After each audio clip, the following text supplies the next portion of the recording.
So, you want to play Bloodlords. Hello and welcome back to Podfinder. My name is Philip, and I'm here to talk about Pathfinder 2nd Edition. Today's video is another video player's guide, this time focusing on one of Paizo's full-length adventure paths, Bloodlords. For those unfamiliar with my player's guides, this video will provide a brief overview of the structure and themes of the campaign, while remaining light on spoilers.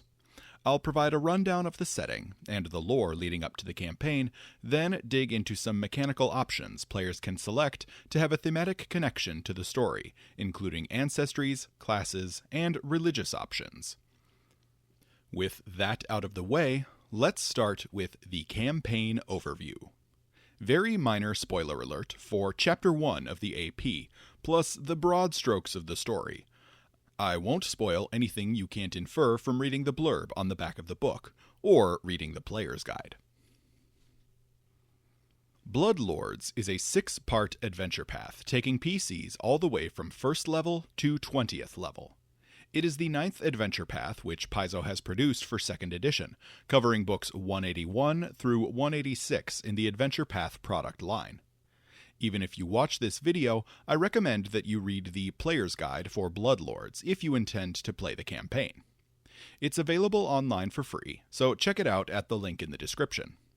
I also suggest that GMs read the Geb chapter in the Lost Omens Impossible Lands book, as well as the entirety of The Book of the Dead. Both books will be tremendously helpful in conveying the tone of the setting and the personalities of the major players in the story.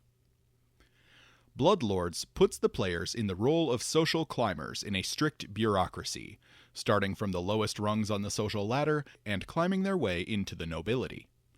The PCs are expected to earn the loyalty of various factions within the setting, and curry favor to advance their own standing, mostly by performing favors for those in power, or investigating wrongdoing on the part of others and bringing it to light. If you've seen Game of Thrones, the PCs vaguely follow the arc of Bronn, who works and connives his way into a lordship. The greatest strength of this campaign, however, and the twist which makes it stand out is, of course, the setting. Bloodlords takes place in the undead nation of Geb, ruled by the eponymous Ghost King Geb, one of the fiercest and most powerful wizards on all of Golarion. Geb is a place of ghosts and mummies, vampires and zombies. Undeath pervades the nation to a degree unseen anywhere else in the Inner Sea region. The living are in the minority in Geb, and are seen as second-class citizens in many respects. Necromancy is practiced openly and without fear throughout the nation, and the various appetites of the nation's undead citizens are catered to with not even the blink of an eye. This serves to turn what might otherwise be an interesting but straightforward political intrigue campaign into a wild ride through several horror genres. If horror campaigns are your thing, you can easily lean into the more frightening or macabre aspects of the story. Gruesome displays of grotesque carnage abound within Geb, and PCs have ample opportunity to interact with them as they please. The story naturally lends itself to zombie horror, with touches of body horror also sprinkled in here and there. That said, if you're like me, you might shy away from the more gruesome aspects of the setting. Fear not. Bloodlords can just as easily become a dark comedy in the tone of Death of Stalin, The Addams Family, or What We Do in the Shadows. The contrast between objectively horrifying imagery or subject matter with characters who treat it as normal and who go about their day-to-day petty personal drama is fertile ground for humor. Regardless of the approach you take to tackling the darker themes, players and GMs should understand that Bloodlords is intended for either evil or morally neutral characters. PCs are expected to be motivated either to maintain the stability of Geb as a nation, or to advance their own personal standing within Gebite society. PCs are expected to be more or less fine with the more overtly evil aspects of Geb's government and policies. Even if they find some aspects of Geb to be repugnant, the campaign assumes that PCs are the types of people who work within the system, rather than attack it from outside. A revolution, this story is not. So if that's your hope for the campaign, you should probably look elsewhere. Geb itself is a nation on the eastern coast of Garund, sandwiched between the barrier mountains of the Shattered Range and the Obari Ocean. To the north, the Mana Wastes divide Geb from its historic rival nation of Nex, and the city-state of Alkenstar and the dwarven sky citadel of Dongon Hold exist between the two countries.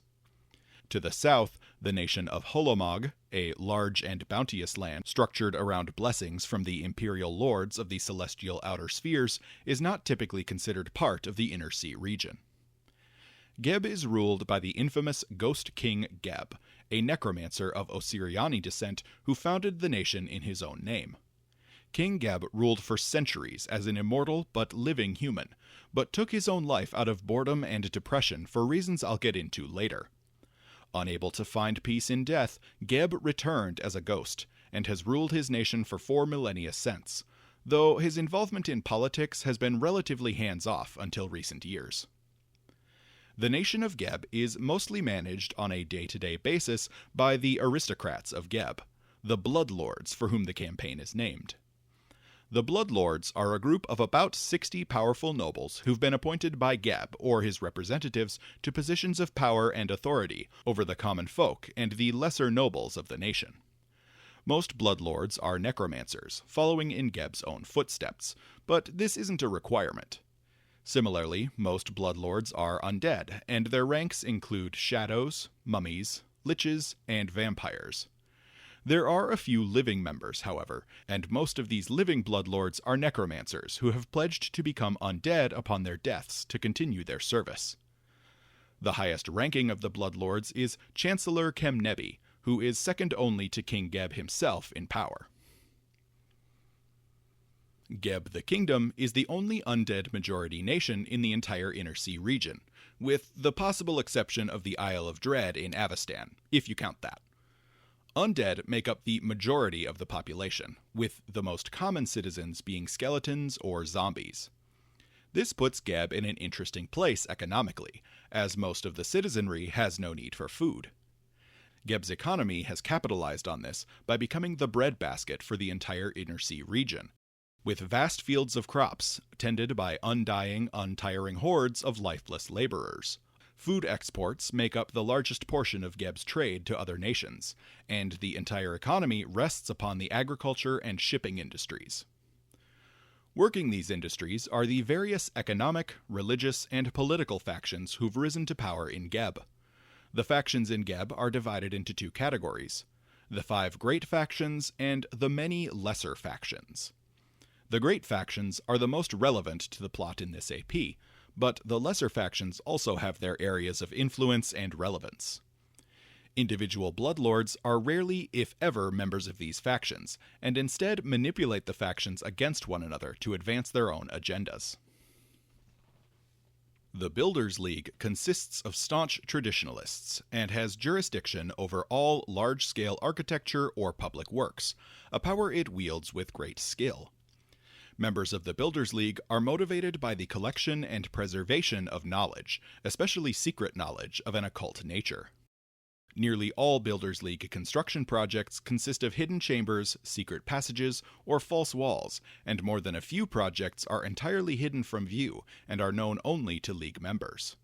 The League relies on the reanimators for cheap labor, but abhors foreign traders and suspects the Export Guild of playing host to numerous spies. Due to the extremely long-term nature of the Builders League's projects, nearly all members are undead.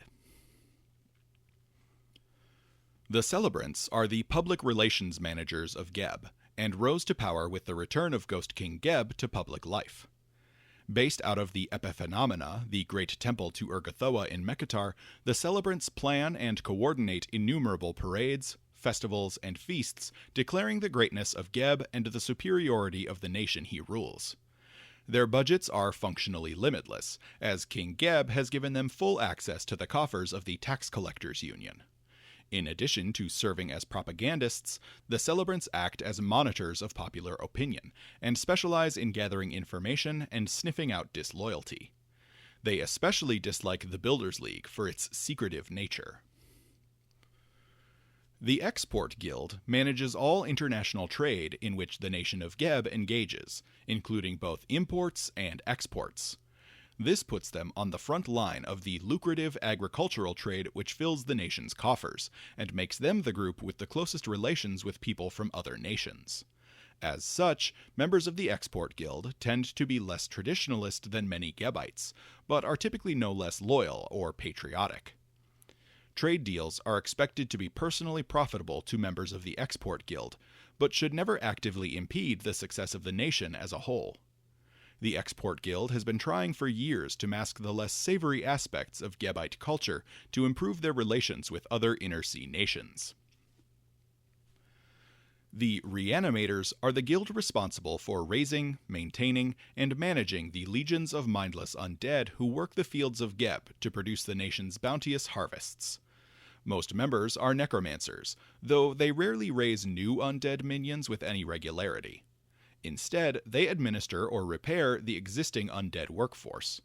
A subfaction within the Reanimators are the Dead Solicitors, who enforce and enact laws governing the collection of the recently deceased, so they might be raised as new laborers.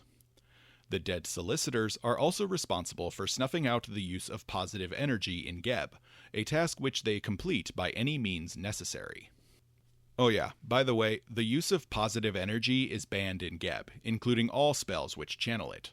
Most importantly for players, that includes the heal spell. I'll talk more about working around that limitation later.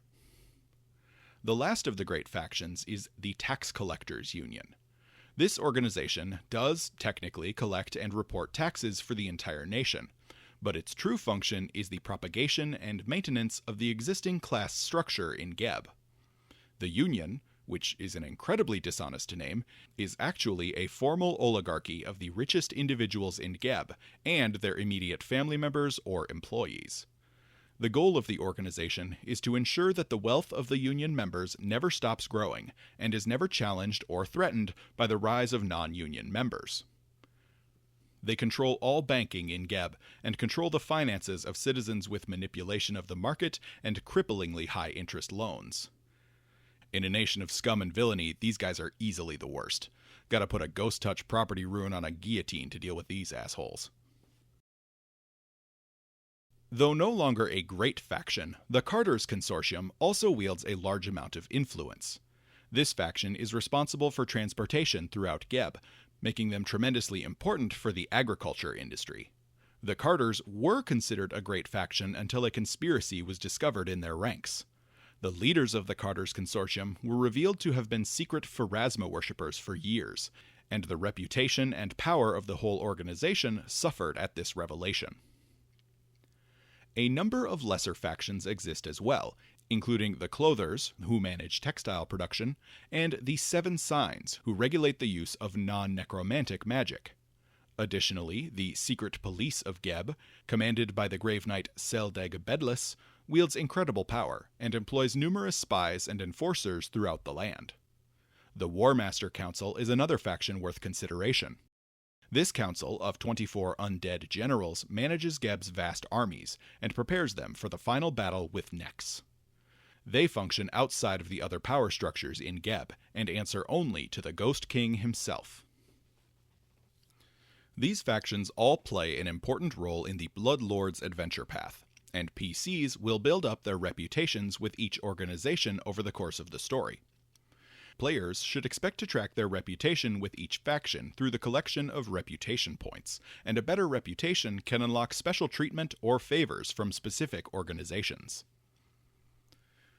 Moving on to internal geography, 2 metropolitan centers serve as the seats of political power in Geb.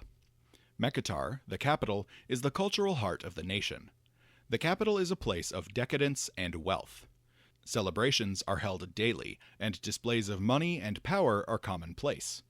Tremendous feasts, grand parades, and theatrical performances are the norm for Mekatar, fueled by the tremendous wealth the nation generates and the unending lives of its rulers.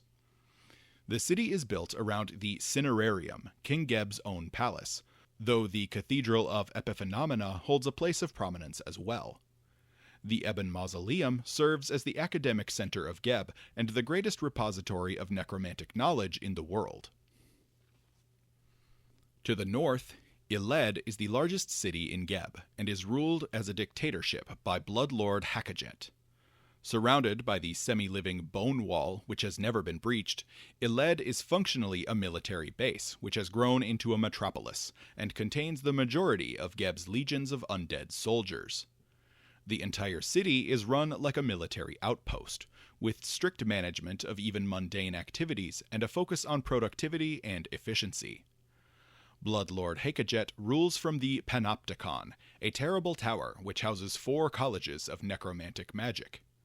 The Bloodlord might be the ruler of the city, but he shares power with Necrolord Grihana and Vorwind Iceblood, who control the military and the War Master Council, respectively. The undead soldiers in Iled are constantly being drilled and trained for the coming war with Nex.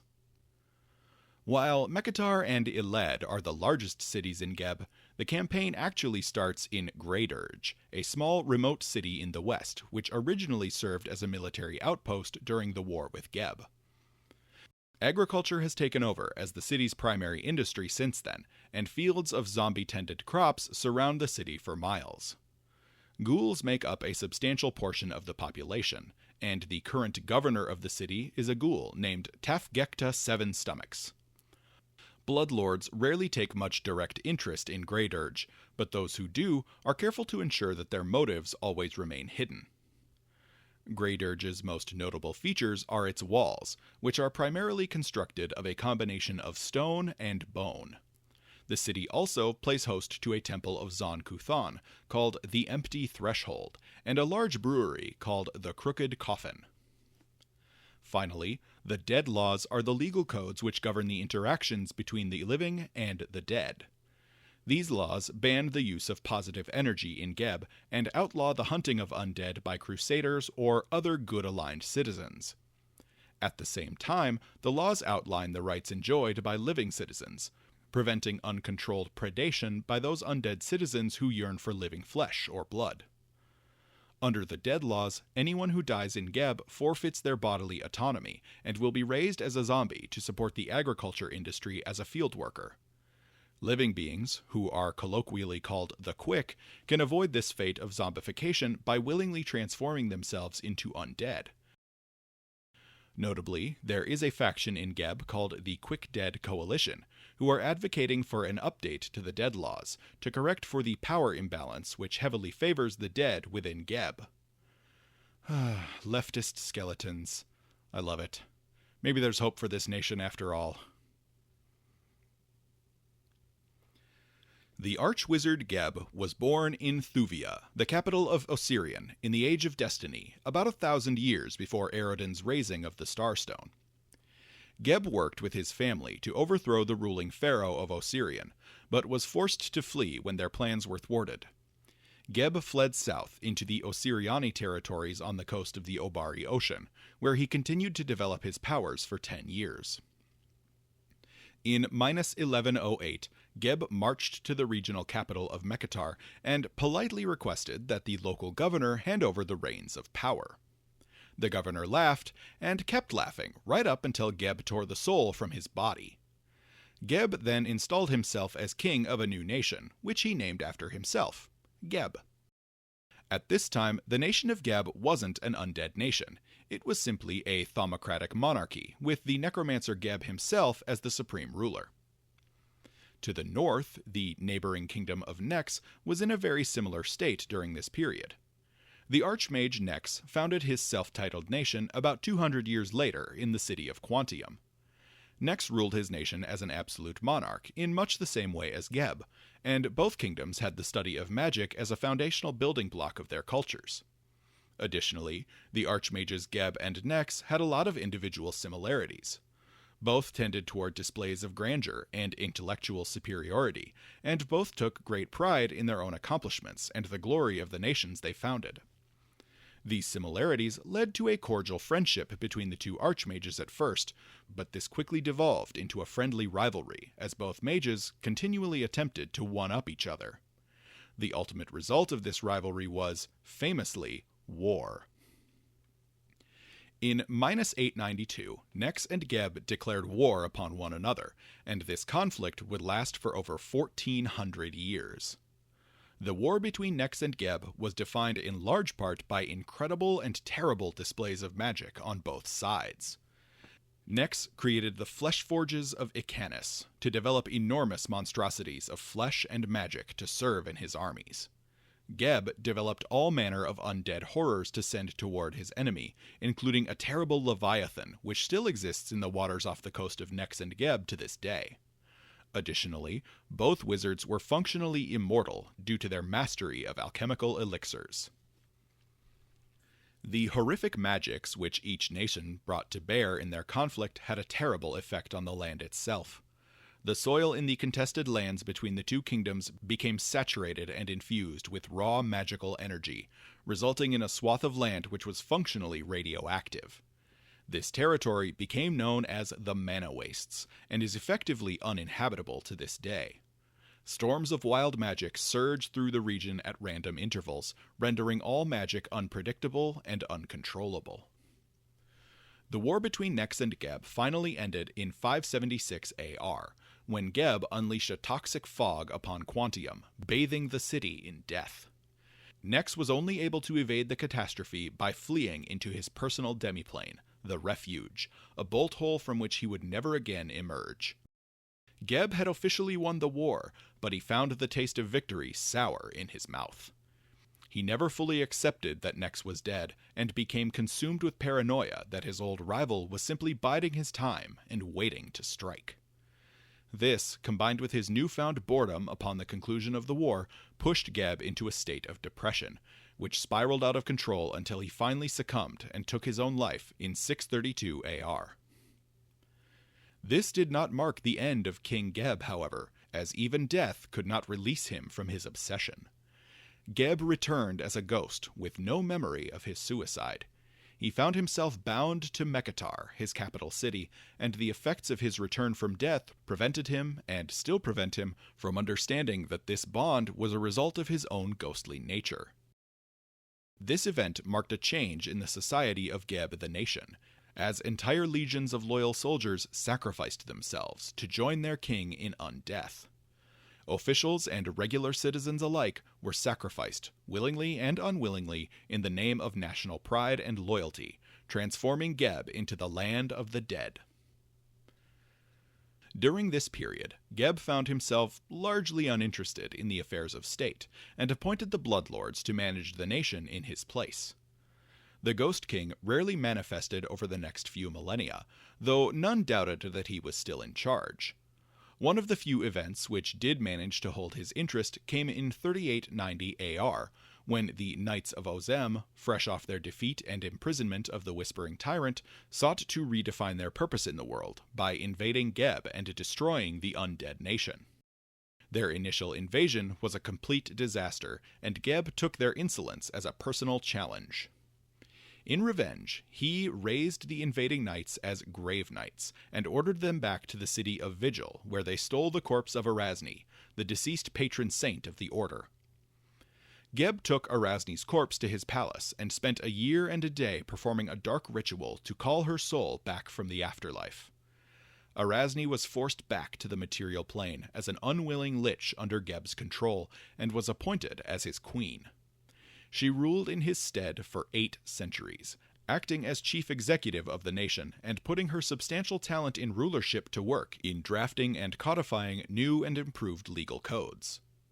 This finally came to an end in 4719, 4 years ago at the time of the Bloodlords AP, as Erasni broke Geb's control over her and ascended to divinity. For more information on this, check out my Erasni video. I think it's one of my best. The escape of Erasni broke Geb out of his funk, and drew his interest back to the politics of his nation. At the same time, the flesh forges of Nex, which had been dormant since the conclusion of the war, reactivated. Geb took this as a sign that his old rival might finally be preparing for his return, and has taken direct control of his nation once again as a result. While not immediately relevant to the story of Bloodlords, I do want to make mention of the rise of Dongon Hold and Alkenstar. The dwarves of Dongon Hold retreated underground during the war between Nex and Geb, and hid themselves in a magic-dead subterranean vault. In the vault, and isolated from their magic, the dwarves put their minds to scientific invention, and eventually developed gunpowder.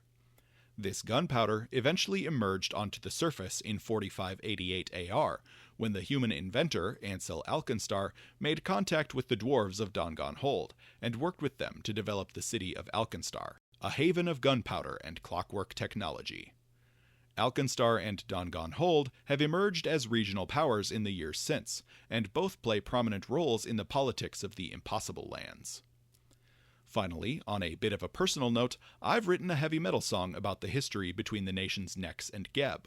I am not a musician, however, so if you have a metal band with speed metal or power metal influences and are looking for a new song to try out, hit me up. My email is in the channel description. Now it's time to dig into some player-facing information you can use to build PCs with a strong thematic connection to this AP. As usual, everything I present here is just a suggestion, based on my reading of the adventure path. You can absolutely deviate from my advice in this video, and still have a good time with Bloodlords. In Geb, the prevailing living ancestry is human. Humans in Geb are primarily of Osiriani descent, though influxes of Kelishites, Mwangi, and even a few Vudrani have happened in the past. There is also a substantial population of halflings in Geb, most of whom are members of the Jarrick ethnicity, which hails from the Barrier Mountain range on the nation's western border. Unbeknownst to many Gebites, the Kulanet dwarves have also carved out a home for themselves in Geb. They live in hidden subterranean cave networks, and are far more numerous than even the most powerful members of Geb's society recognize. Kolo and catfolk are less common than the other living ancestries in Geb, and they tend to exist on the fringes of society, in small insular communities. Still, these populations are well recognized in Geb, and would not raise any suspicion as part of an adventuring party. All the living ancestries I've mentioned here might have a strong motivation to distinguish themselves among the Bloodlords of Geb and climb the social ladder. Living beings in Geb are something of an underclass, and are actively disadvantaged by the policies of the government. Therefore, anything living characters can do to secure a future for themselves or their families might seem like a desirable option. Dhampirs are incredibly common in Geb due to the high population of vampires within the nation. Dhampirs are far more accepted in Geb than in other parts of the Inner Sea region. Similarly, changelings are widely accepted. Many hags have settled in Geb and found themselves welcomed by the undead lords of the nation. Dhampirs and changelings both likely feel a strong external pressure from the rest of Gebite society to embrace the monstrous aspects of their heritage, so they might attain even greater power and prestige. Unlike many other places on Golarion, in Geb, characters of these heritages might very well know their vampiric or hag parent, though the nature of their relationship might be anything from pleasant to openly hostile. More prominent than the living ancestries in Geb, however, are the undead. Skeletons are among the most numerous of the undead inhabitants of the nation, and number as many as, or more than, the human population in several regions. The skeleton ancestry was introduced in the Book of the Dead, and it is by far my favorite of the undead character options introduced in that book. All of the other undead character options presented in the Book of the Dead are great choices as well, but I want to take a moment to discuss some rules alteration suggestions I have before discussing these options in detail. The other undead character options from the Book of the Dead all take the form of archetypes. This makes a lot of sense, but forces you to choose between class feats, which are typically very powerful, and undead archetype feats, which might be less powerful but help you connect to the story. I would suggest that GMs running Bloodlords employ the free archetype rule to allow players easier access to these undead options, and I would further suggest that characters should be able to choose undead archetype feats in place of ancestry feats. On top of that, I highly suggest that players and GMs check out the Heroes of the Dead supplement on Pathfinder Infinite to expand the options available to undead characters. If you decide to play an undead character, the following options are available even at low level. ghost, ghoul, mummy, vampire, or zombie. These character options can even be taken at level 1, and page 45 of the Book of the Dead provides rules for that. Vampires, ghouls, and zombies will have connections to specific story events or major characters throughout this AP, but any of the options can be great choices. If you play a living character and die partway through the campaign, you could even come back as a ghost to continue your adventuring career. Living spellcasters also have a chance to become a lich via that archetype, which could be a great way to signal your character's growing power and influence as you climb the social ladder in Geb. While combat is common in this adventure path, social climbing is nearly as important to the story. As a result, characters who can both engage in intrigue and throw down in a fight will have a significant advantage. For frontline marshals, that can manifest in a number of ways. Swashbucklers who focus on the face skills or performance will find themselves nearly as useful in a dance hall as they are on a battlefield, and the same could be said of a fighter with sufficient charisma. Similarly, outwit rangers have a chance to excel, especially those who take on an undead animal companion. Undead or phantom eidolon summoners could have the capacity for both melee combat and social manipulation, while maguses will feel a connection to the various types of magic studied in Geb. Champions of deities appropriate to the setting could perform well in this campaign as well, but characters of this class should be mindful of the problems presented by the positive energy associated with the Lay on Hands spell, upon which living champions so often rely. Even the alchemist has a chance to shine in this campaign, as their alchemical items will provide good healing options at low levels for living characters, and their access to multiple damage types can come in very handy at a few key moments. Gunslingers or inventors might be interesting choices as well, given the proximity of Alkenstar to Geb, and crafting material availability might be more prevalent than you might initially expect. Archetypes which could help fill the role of frontliner include the Undead Master and possibly the Clockwork Reanimator if your GM will allow that archetype. If you want to lean into the skill monkey role, the Polymath Bard's mastery of social situations will be difficult to beat, and their occult spells will give access to the Soothe spell, which can be incredibly important in the early chapters of the campaign, depending on party composition. The Rogue, with its myriad skill increases, will come in handy as well, and can easily give a bard a run for her money in terms of usefulness. Investigators and thaumaturges can both fill these same roles as well, and honestly, all the skill-based classes will fit very nicely into this campaign. Archetypes which can help fill out the skills a party will need to succeed in this campaign include the Captivator, Dandy, Celebrity, and Medic. The adventure path also introduces the Corpse Tender archetype, which can help characters influence mindless undead more easily. Casters really have a chance to shine in this AP, and many flavorful options exist for players to choose from. Wizards specializing in necromantic spells are the most archetypical example, and I highly encourage wizard players to work with their GMs to come up with a Geb-based wizard school which focuses on necromantic spells, and pulls the pre-remaster necromancy school-focused spells forward into the post-remaster era. As great a fit as the wizard is, clerics of undead deities might fit the story even better, as they will bring a connection to the powerful churches which hold substantial political power in Geb. Cleric players should be aware, however, that undead enemies are common in this campaign, and you'll want to plan spells to deal with those threats, which might be difficult without access to positive energy. Honestly, prepping for undead enemies is just good advice for casters in this campaign in general. Undead Bloodline Sorcerers and Bones Mystery Oracles would be fantastic choices as well. Witches are also a common sight in Geb, and the Faith's Flamekeeper, Resentment, or Starless Shadow patrons would all be rich thematic choices. In terms of archetypes, the Reanimator stands out as an excellent and thematic choice. If you have a familiar, a number of undead familiar options exist, but my favorites are the Old Friend or the Talking Head.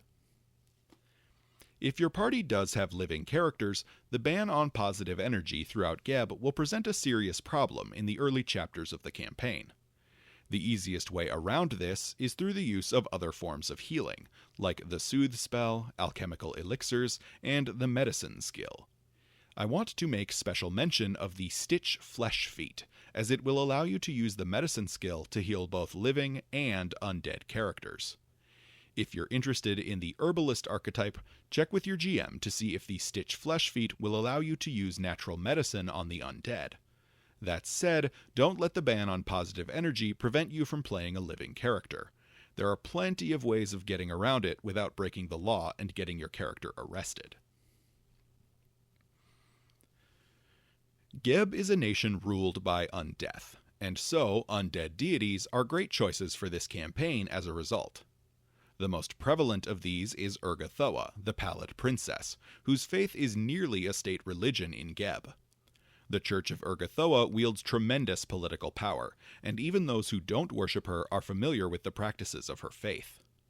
Other deities of undeath hold positions of prominence as well. Zura, the demon lord of vampires, and Cabriri, the demon lord of ghouls, both have substantial followings, especially among the undead beings who consider these demigods to be their patrons. The demon lord of necromancy, Orcus, is also generally well regarded. Please note, however, that the chaotic nature of demons means these demon lords and their followers might chafe under the lawful aspects of Gebite society. Mahathala and her followers don't suffer from that same chaotic nature, however, and followers of the Dowager of Illusions are relatively common in Geb. Outside of deities of death or undeath, Zon-Kuthon, the Prince of Darkness, is commonly worshipped. His teachings to embrace pain have found fertile ground in Geb, where the powerful undead nobles of the nation find themselves well suited to enduring pain and surviving the various dark rituals of the Kuthonite Church. Nethys, the god of magic, is held in high regard throughout Geb, not least of all because of Ghost King Geb's own status as a wizard and his fascination with the advancement of magic. Interestingly, the prevalence of the faith of Nethys is actually one thing which the nations of Nex and Geb have in common. The churches of Abadar and Irori also have their places in Gebite society. Both deities are morally neutral, and neither have specific edicts or anathema regarding the undead. Abadar and his church support the lawful society Geb has established in his nation, and the massive food exports the nation provides go a long way toward maintaining stability in the Inner Sea region. Followers of Irori in Geb might be undead creatures, seeking to perfect themselves with the eternity granted to them by unlife. I should also make mention of a few deities who are absolutely not suited for the Bloodlord's adventure path. First and foremost among these is Pharasma. The Lady of Graves abhors the undead, and sees the very concept of undeath as an abomination. This is a view shared by many good-aligned deities, commonly worshipped in the Inner Sea region, including Sarenrae, Iomedae, and Erastil, among others. Magrim, the dwarven deity of death, instructs his followers to destroy undead creatures on sight, and this approach is shared by most members of the dwarven pantheon. Even less overtly violent deities, like Ashava or Tskio, see the undead as misguided spirits who need to be laid to rest so their souls can continue their journey to the afterlife. None of these deities are good choices for bloodlords. PCs in this story are expected to work within the system of Geb for the good of the nation and themselves.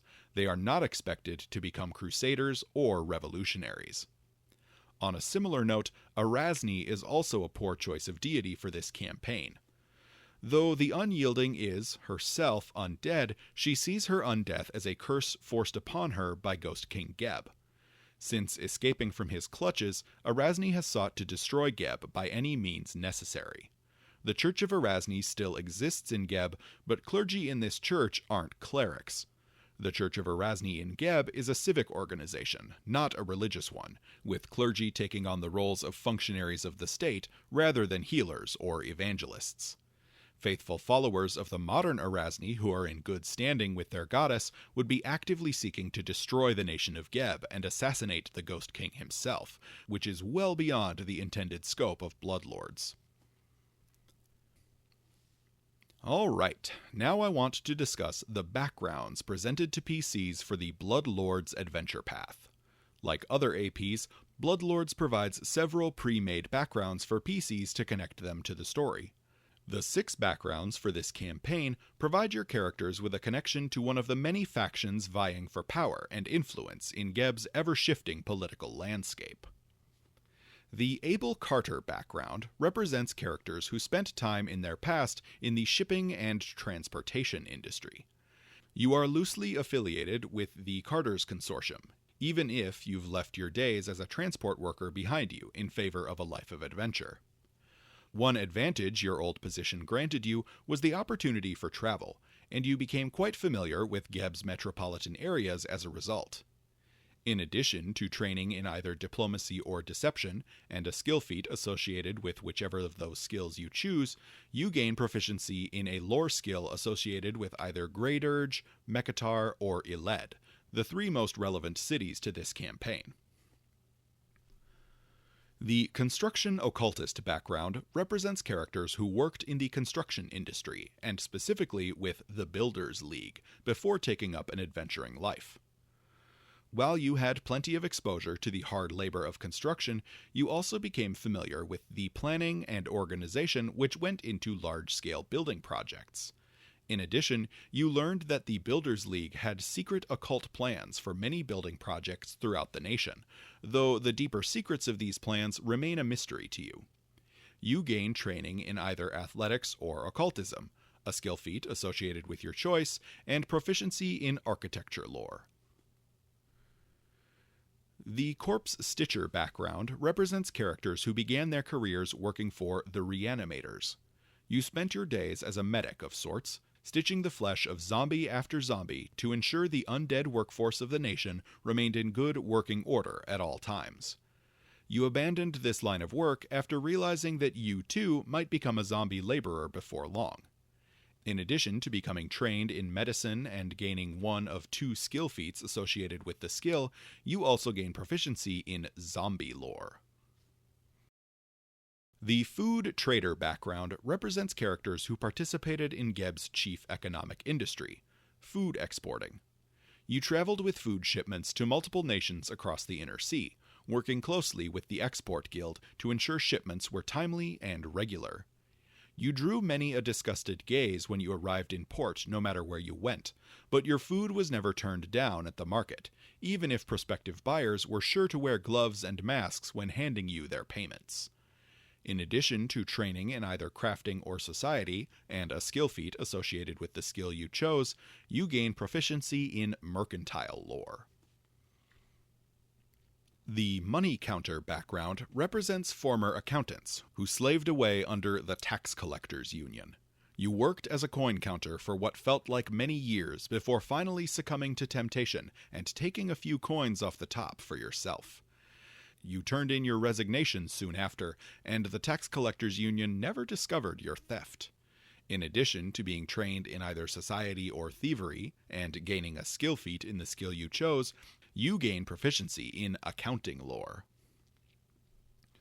Finally, the Propaganda Master background represents characters who spent their time before becoming adventurers as propagandists, or performers disseminating the edicts of the Ghost King Geb and his government.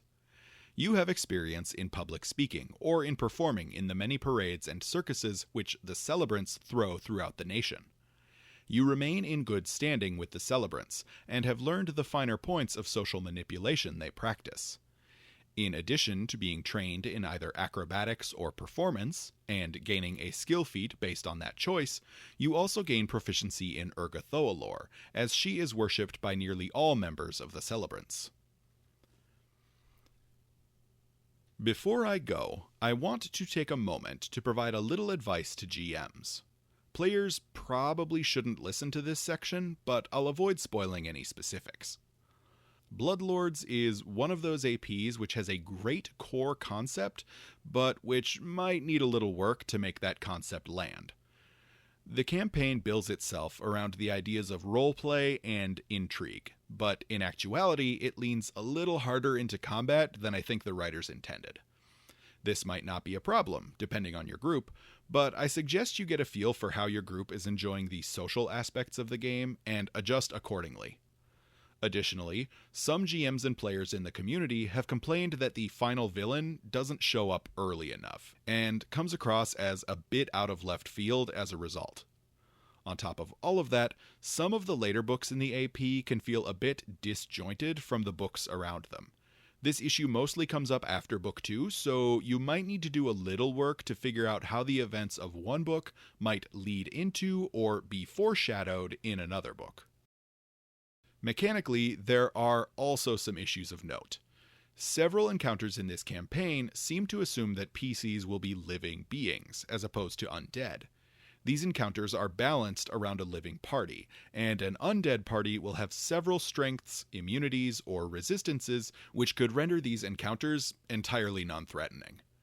If you and your players are fine with that, feel free to leave the encounters as is. But it might make more narrative sense for these encounters to be retooled. Especially since the encounters happen in Geb, the enemy should probably be better prepared to deal with undead characters. I should mention that all of this advice comes from my own read-through of the campaign, as well as my analysis of the comments from the PF2E community online. I haven't GM'd this campaign yet myself, so feel free to take this advice with a grain of salt. Well, if you still want to play the Bloodlord's adventure path, that should be enough information to get you started. I strongly encourage you to read the player's guide which Paizo has put together. Again, it's totally free, and I've linked it below. I really like what Paizo did in creating a campaign themed around undeath, which doesn't involve crusades against hordes of zombies or ghouls. Taking the idea of an undead nation and developing a campaign with such a focus on investigation and social climbing was an inspired choice. Next week, I'll be back to the lore, with a deep dive into the biggest, baddest lich on all of Golarion, and the cult who brought him to power. Up next is Tar Bathon, leader of the Whispering Way. See you next time.